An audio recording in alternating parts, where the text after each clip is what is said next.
Air Adventures of Biggles.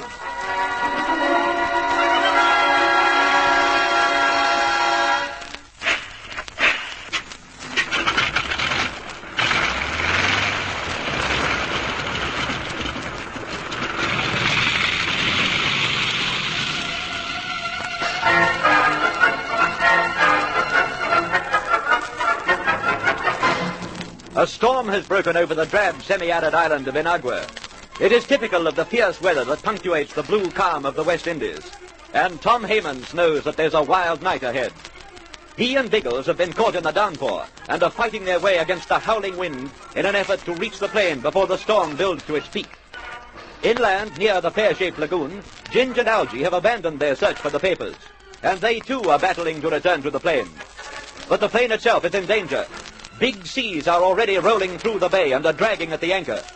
The machine will be smashed to pieces on the beach unless Bertie takes off. He doesn't realize that Biggles and Tom are even now running down to the sand. Is the dinghy still there, Tom? Can you see it? It's so dark I can't see much at all. Yes, there it is. Better hurry, it's afloat. It's all right. It's tethered to a rock. Right, she's free. Hop aboard. It isn't going to be easy pulling out to the kite. No, but we'll make it. We'll have to. Grab the oars, Tom. Okay, I'm ready. Then off we go. I'll grab an oar and we'll pull out together. Swing her hard round. Right.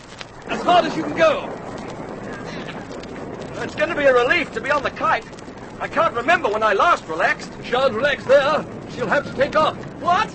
In this gale? Safer than staying here. She'll be smashed to pieces if we do. Now stop talking and put some beef into it. We mustn't delay.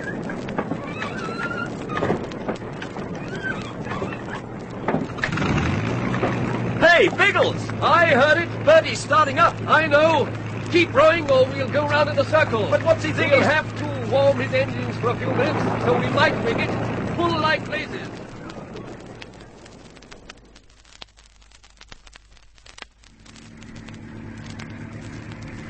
Now that should be enough. The belly will have to be anyway. Bertie! Oh, sizzling sausages! Hold it, Bertie. I'm coming forward. Look at the move on, old bean! The anchor's dragging! What was that? The anchor's dragging! I'll have to take off to save the belly kite. No sign of Ginge and Algy yet? No, not a blooming blink. I thought I'd have to ditch you blokes too. Is Tom aboard? He's hauling in the dinghy. I better stop him. Stop him, be blowed! If we don't take off quick smart, we won't have any blooming aeroplane to play with. You take off. We'll stay on the island. Now, hang it all, old bean. No time to argue. Take off, fly back to Kingston, and stay there until you hear the weather's cleared. Then you come back and wait here for us. What about you and Tom? We'll wait on the beach for Algy and Ginge. Well, you can't overdo this nobility nonsense, old sausage. I'm being practical, not noble. I want to find out what happened to them. So long, Bertie. Good luck taking off. You'll need it. Just a second, old trot. You can't afford to waste one. Give us half a minute to get clear in the dinghy, then take off. Look after yourself, old man. Pig-headed, that's what's wrong with the blighter. He's as stubborn as an undigested sausage.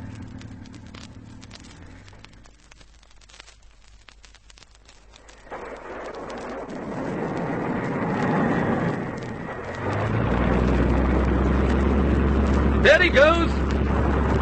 Will he make it? Oh, he's giving up plenty of speed, isn't he? He has to. The first real wave he strikes will throw the nose into the air. If he hasn't enough speed, the plane will stall. But he'll be all right if he's going fast. Yes. It's possible for him to stay in the air if he has enough speed. In effect, the wave will then help him to take off. Oh, I hope his throttles are working. Suffering cat! What's that? The swell's striking him out to starboard. There's a reef running out from that headland. Well, he'll clear it, won't he? Not if he keeps veering over. He's going into it. Biggles, what's happening? He's going on. But he hit it, I'm sure of it. Oh, he can't have. He's still going. He's out of the harbour now. It's all right, Tom. He's off.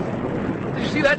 The first big wave, he struck through him up, and he stayed airborne. Phew, you blokes can have this flying business.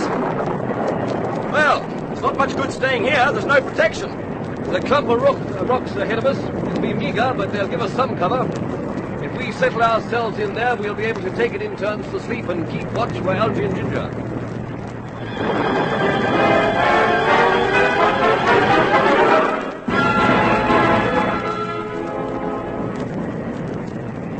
Not that way, Algy. Through here.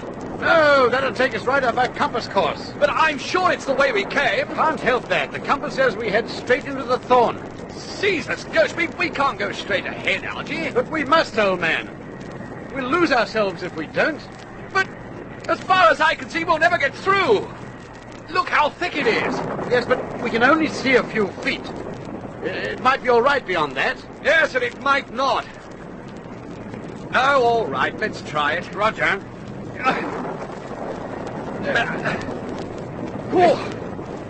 By Jove, it is thick. Yes. Algy, this is hopeless. I'm tearing myself to pieces. Yes. So am I. Oh, confound it. I've gone and started my hand bleeding again. It's getting thicker, Algy. No, it's no use going ahead. No, I'm afraid you're right. Pull back to the clearing, then. We'll have to try and work out some other way. Okay. Look through here. Oh. Look out there. Look out. Oh. All right. Oh, this is like being in a scrap. You're struggling all the time. Yes, I know. And the weather's just as bad as the scrub. I can't see where I'm going, or what I'm doing, or, well, anything. Now, we'll try your way, Ginge. What's that? We'll try your way.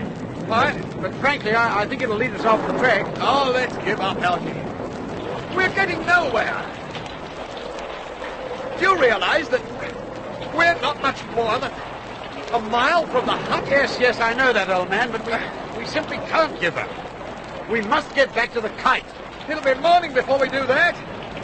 That's providing we're not lost on the way. You're right there. Well, what do you suggest? We curl up and sleep with this confounded storm beating around us? Well, we can go back to the hut. I know it's broken down, but there's some sort of a roof there. It'll give us some protection. By Jove, yes. And when the storm clears, we can have another look for the papers. Yeah. Yes, we'll do that, Ginge. Head back for the hut. For shelter only. At the moment, I couldn't care less about Hagen and his stupid papers.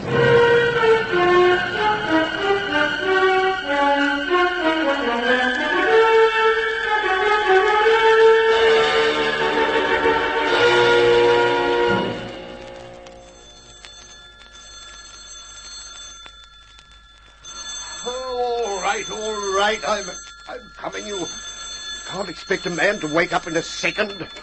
Hello. Hello, is that Colonel Summers? Yes, who's that? It's Riley here, sir, Civil Aviation. What the blazes do you want with me at this time of night? There's someone on duty at police headquarters? Yeah, I know, sir. I'm sorry, but I spoke to Inspector Watson, and he suggested I ring you at home.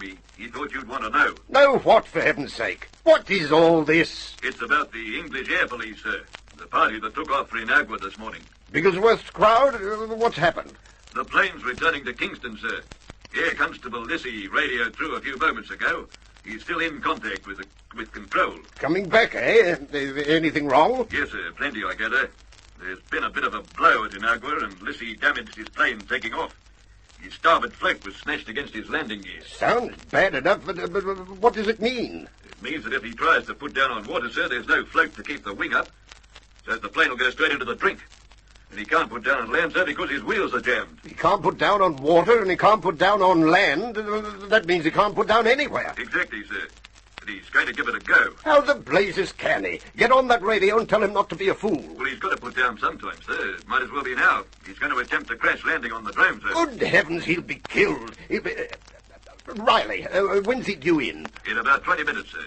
Inspector Watson thought you might like to come out here. Of course I would. I'll fling on a dressing gown and drive over at once. Well, I'll be waiting for you, sir. And Riley. Yes, sir. You'll have ambulances and doctors, all that sort of thing, standing by. We'll do everything we can at the drone, sir, but, well, there's not much we can do. Most of it's up to the pilot himself. Yes, of course, the pilot himself. All right, man, I'll come straight over. Wait for me on the tarmac.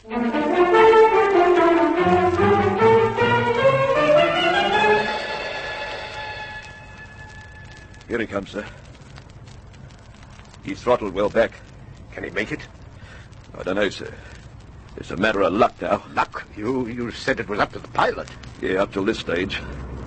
Now, the plane will either rip out its undercarriage or it'll go over on its nose. And he'll be killed. He's going to crash there.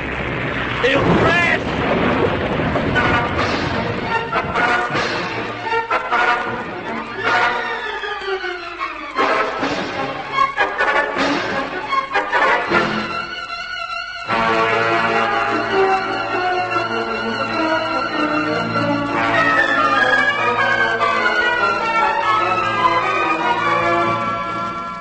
Nothing can save the plane, but will Bertie escape injury? What will happen to the men on the island with no plane to rescue them? Be sure you hear the next thrilling chapter of The Air Adventures of Biggles.